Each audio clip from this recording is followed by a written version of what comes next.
One of the famous passages in one of Galileo's writings talks about two books, and he talks about the book of Scripture and he talks about the book of nature, which is written in mathematical language. And this is an old metaphor that goes back to Augustine in the 5th century. And the idea is that God wrote two books, a book of nature and a book of Scripture, and that we learn about him through both of these books.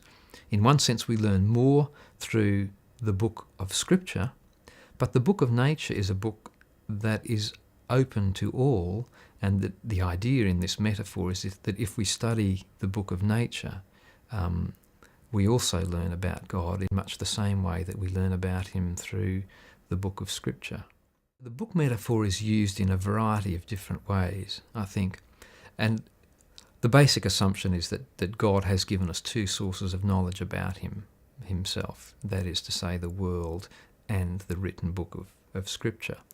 But the metaphor can be deployed in a number of ways.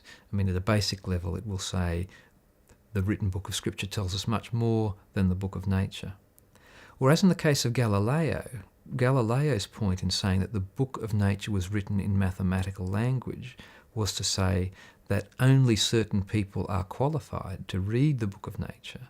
And for Galileo, this was people with mathematical training. And in a sense, what Galileo is using the book metaphor to establish is a special area of expertise for those who read the book of nature. And they, in Galileo's view, need to have mathematical training.